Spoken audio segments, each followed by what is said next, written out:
Welcome to the Real MacKay, the Scotland Today video blog. You'll be aware of the tensions last week from the Baked Potato Club.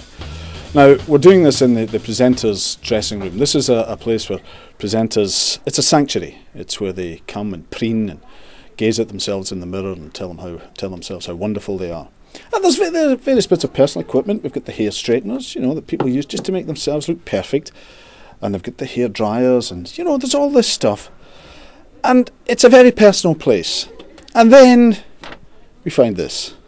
This is available on the internet. Now, I don't know if you can see what's happening there. This is the presenter's dressing room.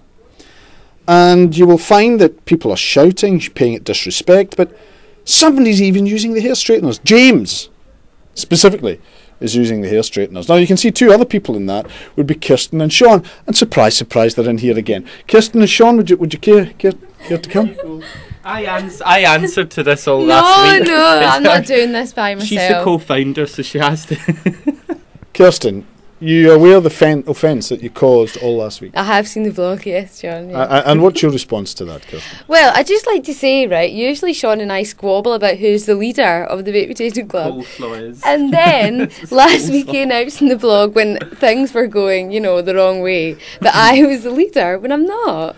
But regardless of whether you're a leader or not, are you conscious, having seen the blog, you'll be aware that a lot of people were hurt at not being part of this exclusive trendy young thangs club. So how do you feel about the hurt that you've caused to some of your colleagues? Well, there's certain criteria that has to be met. Could you expand upon that, please? You have to be a good laugh. No, see, even I wasn't as brutal and honest about it as that. I'm only joking, of course. That was a joke. So some of those who were complaining, and, you know, we could show the whole blog again, but if you want to see it, it is available on the, I can't remember what it's called, but it's one of the blogs from last week.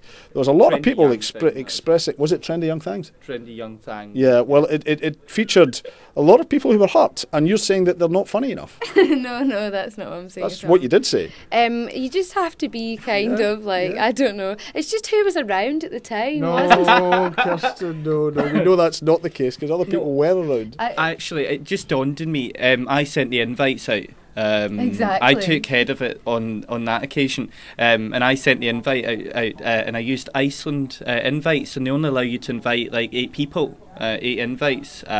So there's a maximum of 8 people according to Iceland that you can invite to a party. So why did you do what's Iceland got to do with it? They used their invitation template. Yes, we were going to originally order some food from there.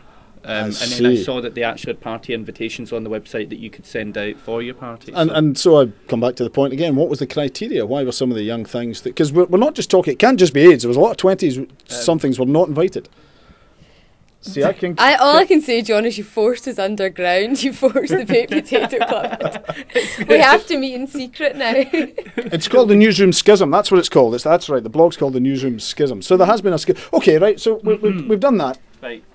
The sanctity of the presenter's dressing room. They can no longer gaze at themselves in an unsullied mirror and say how beautiful they are because you get this.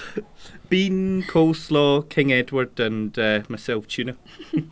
Is there any excuse for this? We were just getting ready to go out one night. In the presenter's dressing room? Well, you were all at home tucked up in bed and we were all heading out for a night out one night. So it must have been past 8 o'clock? Yeah, it was past 8 o'clock and it was about 8:30. This was actually, do you remember the summer soiree that you didn't come to because, what was it, you had a prior engagement, I think? You're not fun enough. You were having your own wee night out. Yeah. And this was actually after the summer soiree. We all decided to go out, but Kirstin and I just decided to go home because we were so tired. Yes, I come back to the point. The presenter's sanctity. She had a wee sleep on the I had to sleep on the floor.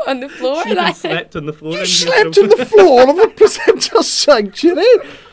In the name is there no respect? We'd thrown a big party. We were tired, you know. I suppose they need to answer why they're in here. Yeah. I mean, I suppose I can be in here. Yeah, he's allowed to be in there. But the rest of them. I suppose you were taking the photograph. Yeah, I was taking the photograph. Before you slept on the floor. I know, it was after I slept on the floor.